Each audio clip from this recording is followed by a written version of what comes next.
Her cheek stings across my palm, sending a wave of excitement up my arm and straight between my legs. She crumples to the ground, nursing the red mark, and looks up at me. Svetlana's pale blue eyes darken against her porcelain skin, glaring pure hate before she spits on my shoes. It takes everything in me not to break this neck, but it's hard to get Russian out here this far north into Thailand. Broken bones will put her out of work, and black eyes will make her undesirable for the clients. It's probably why everyone treated her with kid gloves when she was working in Bangkok, acting like she's a regular princess amongst Russian broads. Give me a black or Thai woman any day, but I'm a businessman. I've got to keep the supply for the demand. But that doesn't mean I have to take her. Homer, I reach my hand out behind me. I think Sveti here wants to have a date with Mr. Hickory. Coarse chuckles echo around me. The Thai goons I hired don't speak a lick of English, but they understand the meaning of my words. They've circled around me after the slap, smelling blood in the water. They're real mean goons who'll work for pennies, so long as they get free rein to do whatever they want with the girls in my employment.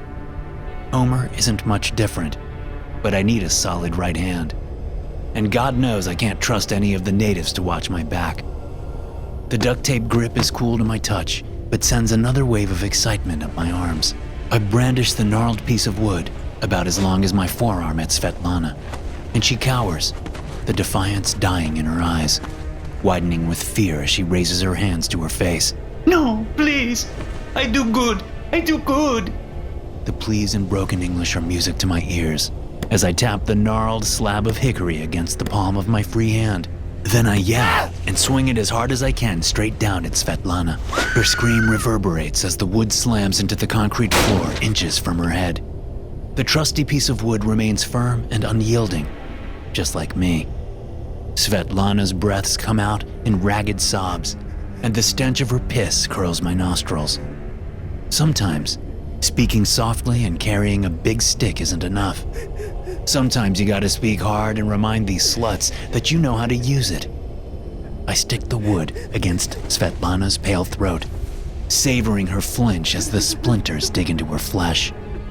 I've got her undivided attention.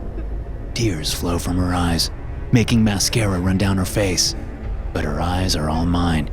Clean yourself up, and don't come whining to me about where the customer wants to stick it. He's paid for the hour, and in this joint, the customer is always right. You got me? She nods hurriedly and tries to climb to her feet, but I keep her pinned with my boot. I hack deep and add a massive loogie to the stains on her face. It's not like that's the worst thing she'll have to scrub off it today. The snickering continues until I turn around. Every eye in the room is on me as I reach my full height. The Thai muscle stops chuckling, and I smile at the fear in their eyes. I glance past them to the other girls lining the front of the dimly lit karaoke bar where nobody comes to sing. The only fun found here is in the bedrooms in the back, where a guy can get off in the comfort of the AC. Most of the women are Thai, but there's an allotment of Russian and African faces mixed in with the lot. Presents from my connections in Bangkok. That goes for all of you, understand? The customer's always right. The frightened nods and assents in broken English get my blood pumping, and I can't help but grin. Pimping ain't easy, at least not back in the States. With all that Me Too and Time's Up bullshit, a man can't make a living in the world's oldest profession. But here in Thailand, I've carved out a nice little kingdom with my international stable of whores. As I glance around doing a head count, I frown when I realize my best seller is missing. Homer, how long has Nan been with the John? Homer glances at the clock on the wall, studies it, and then gulps. A little over 2 hours. Mr. Hickory tightens in my grasp as I round on him. Homer's a big dumb lug, and I keep him around because you can't trust the Thais around money. He's got beefy hands good for slapping the girls around when I can't. But if brains were toilet paper, he wouldn't have near enough to wipe his fat ass. Big enough to throw his muscle around, but lacking the ambition to take over, and he's scared shitless of me. The perfect henchman. But time is money, and the stupid fuck can barely tell time, even on a digital clock. He holds his hands up, like Svetlana, before lowering them. Sorry, boss. I'll go get them right. Why bother? I shove Mr. Hickory into his chest. If you want done something right. I storm down the dark hallway away from the parlor. Grunts and moans echo around me. The sound of money going into my pocket reminds me of the fast one Nan and her John are trying to pull on me. Fury carries me faster to the door, and I don't bother knocking. I slam it open so hard that the doorknob crunches into the cheap drywall. I figured I'd catch the two of them going at it, but Nan jerks up in the bed, spilling the bottle of champagne onto the floor. Another clatter echoes above the drone of the AC as a plate of expensive chocolates and cheese join the expensive mess she's going to have to clean up. What the fuck? I turn to the Thai man sitting on the bed, and he smiles at me. His face is unwrinkled, but his hair is ash gray. Thais hide their age better than most, which means he's somewhere between the ages of 40 and 60. He's wearing the same clothes that he walked through the door in, a wine-colored three-piece suit, complete with cufflinks and silk gloves. He beams at me, swings his short legs off the bed, and takes the walking stick resting against the dresser. His clothes aren't even mussed. Have they just been chatting and eating for the last 2 hours? And how the hell did he sneak that stuff into the getup? Ah, you must be the proprietor of this fine establishment. His English is perfect, without any trace of a Thai accent. It's not even colored with American or Australian inflations like you hear from some of the Thais who study abroad. He crosses the room and reaches a hand out to me. A pleasure to meet you. My name is Pai Sap, and I slap his hand away. I ain't looking for a name. The rate's 3,000 baht an hour, and you've gone over. Now, are you going to give me what I'm owed, or do I have to get nasty? You have to have a firm hand with the natives.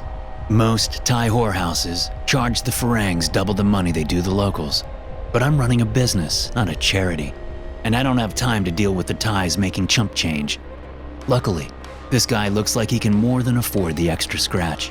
Shit, should have charged him double. Pai Sap's grin doesn't falter as he shakes his hand in the air. Ah, you want just compensation.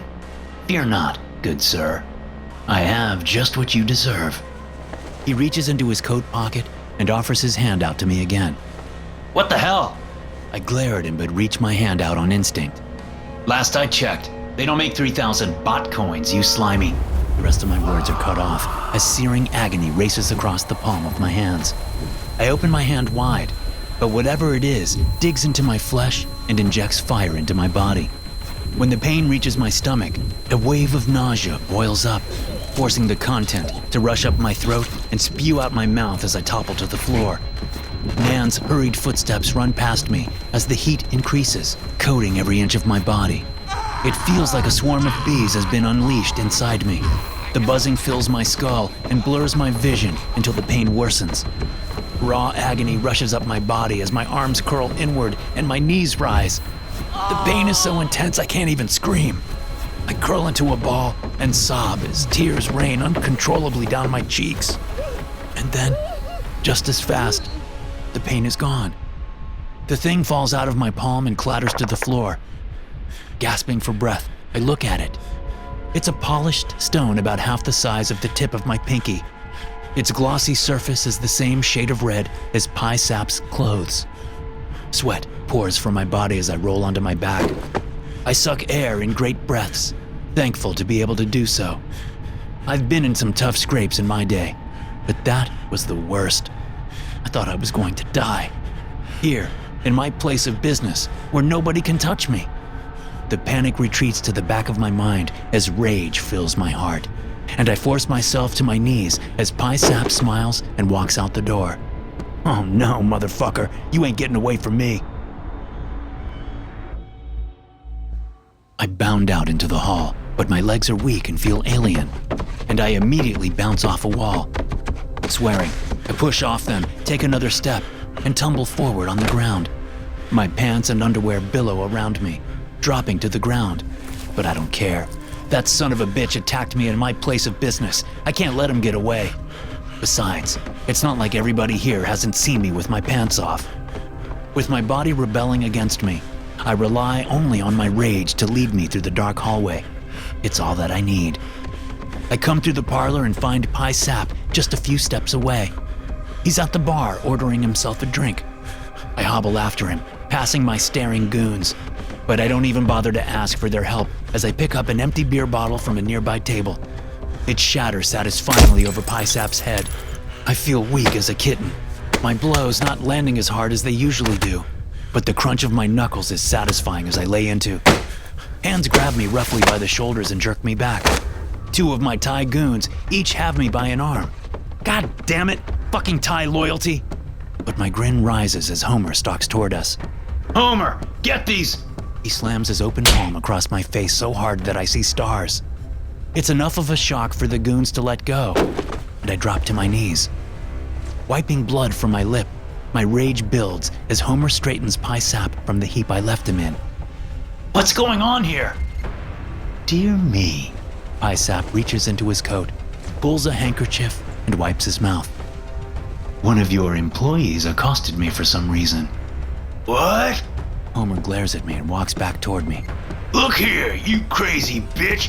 Mustering all my rage, I slam my fist between Homer's legs as hard as I can. As he doubles over, I grab his face, ready to claw the bastard's eyes out. The fat prick thinks he can talk to me like that? Maybe I was wrong about Homer. Guess I'll need a new number 2. He won't be any use to me after I gouge his eyes out. I freeze, my nails digging in just below his eyes, shocked at the sight of my hands. They're too small and soft, the nails too long. Homer shoves me, and I stumble back. My hands reach for my chest and grip a pair of tits. Reaching between my legs, horror fills me as 2 bouncers force me to my feet again. You son of a bitch! I scream in a voice that's too high to be my own. What the fuck did you do to me? Dear me. Pi Sap smiles as he takes a long sip from his brandy. Quite the rebellious one, isn't she? I do believe some discipline is in order. Homer turns and coughs, wiping the blood from his face. Pi Sap returns the favor from earlier and helps my hired goon to his feet. Smiling, Pi Sap hands him something. Homer's face is red with rage and blood, and spit comes from his lips like a raging warthog. I've never seen him this mad before, and the strength goes from my legs as I realize what's in his hands. The customer's always right. Homer roars as he raises Mr. Hickory high into the air. SCP-113 resembles a small, polished piece of red jasper. Analysis shows that SCP-113 is not composed of jasper, but similar to that of other recovered objects. When SCP-113 comes in direct contact with the flesh of an organism possessing sex chromosomes, the organism's physical characteristics associated with gender and biological sex are transformed. This process occurs in 4 stages. Stage 1 lasts approximately 0.2 seconds. SCP-113 bonds with the cells that it touches and induces an unidentified chemical change. This process causes tissue damage similar to mild burns, and SCP-113 cannot be removed from contact with the subject until all stages are complete.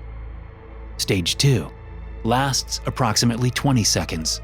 SCP-113 emits a low-intensity electromagnetic wave which travels through the subject's body. Subjects may experience nausea and vomiting, along with the stinging sensation throughout the body. Stage 3 lasts approximately 60 seconds. Throughout this stage, the subject's cellular makeup is temporarily transformed. The subject will experience intense stimulation of all sensory nerves during the final 20 seconds of this stage, and describe this part of the process as extremely painful.